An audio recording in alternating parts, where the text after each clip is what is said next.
Hello viewers, welcome to my channel. আশা করি সবাই ভালো আছেন। তো আজকে আপনাদের সামনে যে নতুন ভিডিওটা নিয়ে এসেছি, যেটা হচ্ছে স্বপ্নদোষ নিবারণের টোটকা বা তন্ত্র বলতে পারেন। তো যাদের আসলে এই সমস্যাটা হয়ে থাকে ছেলেদের, তো তারা চাইলে এই প্রয়োগটা করতে পারেন। এটা করার ফলে আপনার স্বপ্নদোষ, আমি গ্যারান্টি দিয়ে বলতে পারি, 1000% গ্যারান্টি দিয়ে বলতে পারি, আপনার কোনো কিছু করা লাগবে না। এই টোটকা প্রয়োগ করলে আপনার স্বপ্নদোষের সমস্যাটা আপনার শেষ হয়ে যাবে। কাউকে কিছু বলতে হবে না। তো অবশ্যই ভালো মতন আগে বুঝবেন।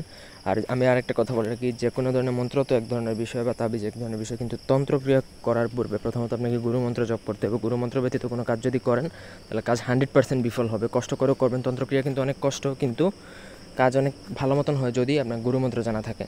তো ভিডিওটা না টেনে শুরু থেকে শেষ পর্যন্ত দেখেন। অবশ্যই আমাদের চ্যানেলটি সাবস্ক্রাইব করবেন। ব্যক্তিগত যে কোনো কাজের জন্য বা বইয়ের জন্য স্ক্রিনে দেওয়া নাম্বার এই মধ্যে যোগাযোগ করতে পারেন। প্রথমত গুরুমন্ত্র জপ করবেন কয়েকবার, এটা ইচ্ছা মতন 100 বার পড়তে পারেন বা 200 বার পড়তে পারেন, 1000 বার পড়তে পারেন। আর কাজ করার সময় অবশ্যই গুরুমন্ত্র জপ করে করে কাজ করবেন।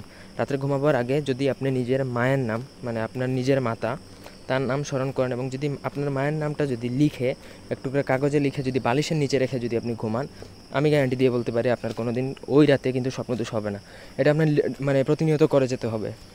সেকেন্ড হচ্ছে, যদি কালো ধুতুরার মূল কালো সুতা দ্বারা যদি বেঁধে যদি আপনি কোমরে যদি লাগিয়ে যদি সব সময় রাখেন, আপনি যেদিনই ঘুমান আপনার স্বপ্নদোষ গ্যারান্টি দিলাম হবে না। যদি হয় তাহলে অবশ্যই আমাকে বলবেন, এটা গ্যারান্টি দিলাম, কিন্তু হবে না। কিন্তু আগে একটা জিনিস বলি, স্বপ্নদোষ কিন্তু কোনো রোগ না, এগুলো কিন্তু খাদ্য, আমরা যেগুলো খাই সেগুলোর প্রভাবে হয়, বা অনেক পরিবেশের যে মলিন চিন্তাধারা বা আমরা যেসব বাজে চিন্তাধারা করি, এইসব থেকেই কিন্তু স্বপ্নদোষ হয়। সুতরাং এটার কোনো রোগ ভাববেন না।